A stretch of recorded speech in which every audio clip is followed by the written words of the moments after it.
చిన్న గేమ్ ఆడుకుందాం మధ్యలో బ్రేక్ చేస్తాం. షూస్ అని తీసుకురావాలి, కూర్చొని ఆడుకోవచ్చండి, మరి అట్లా క్రీడా స్ఫూర్తితో ఆడాల్సిన అవసరం లేదు. సో ఇప్పుడు మీ గురించి మీరు ఒక రూమర్ స్ప్రెడ్ చేసుకోవాలంటే ఏం చేస్తారు? అంటే మీ గురించి అవసరం లేదు, మీ పక్కన వాళ్ళ గురించి. కిరణ్ గారి గురించి రూమర్స్ ఏం లేవండి అసలు క్రియేటివ్ ఫేక్గా ఏమైనా క్రియేట్ చేయాలన్నా ఏం చేయలేము అసలు. ఆయన గురించి అసలు ఆయన తెరిచిన పుస్తకంలాగా ఆయన గురించి ఏమీ చేయలేము. గౌరీ గారి గురించి కూడా ఏం చేయలేము. కాకపోతే ఏంటంటే ఆవిడ తెలుగు సినిమాల కన్నా తమిళ సినిమాలకు ఇంపార్టెన్స్ ఇస్తారేమో అని నా ఫీలింగు.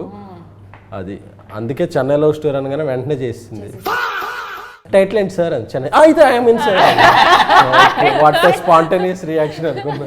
ఇప్పుడు మీరు రూమర్ స్ప్రెడ్ చేయాలంటే ఏం స్ప్రెడ్ చేస్తారు? ఎస్కేఎన్ గారు మన మీద ఉన్నాయి చాలండి, కొత్తగా ఏమన్నా సరదాగా. హీరోయిన్ల మీద అన్నెసెసరీ రూమర్స్ క్రియేట్ చేస్తున్న ఎస్కే ఇప్పుడే జరిగింది కాబట్టి మీరు విన్నారా అన్న మా మీద? చాలా విన్నా అండి. చెప్పండి. మీ ఇద్దరి మీద కాదులేండి, మీ మీద చాలా విన్నా. అయితే అది మన కెమెరా ఆఫ్ అయిపోయాము. ఒక ఈ మూవీని ఒక ఎమోజీతో డిస్క్రైబ్ చేయాలంటే ఏ ఎమోజీతో డిస్క్రైబ్ చేస్తారు? హార్ట్. మీరు అదేంటండి ఇదే ఇలాంటిది ఇలా పెట్టాలి. ఇదే హార్ట్ అండి. బరువైన హృదయం అండి.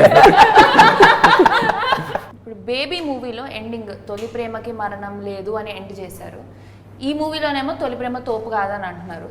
సో ఆ కాంట్రడిక్షన్ కావాలనే పెట్టారా లేదంటే ఎలా? అంటే ఇప్పుడు మనం ఆలస్యం అమృతం విషయం అంటాం కొన్నిసార్లు నిదానమే ప్రధానమే అంటాం. సో ఒక్కొక్క కంటెక్స్ట్కి ఒక్కొక్క ఆన్సర్ అప్లై చేసుకోవాలి తప్ప ఏ థీమ్లో అది కరెక్టే. సో మనం లైఫ్లో ఏది అప్లై చేస్తున్నాం అనేది, ఎక్కడ అప్లై చేస్తున్నాం అనేది అది. సో ఎవరికి ఏమి నచ్చుతుందో అది తీసుకోండి దాని నుంచి. మీరు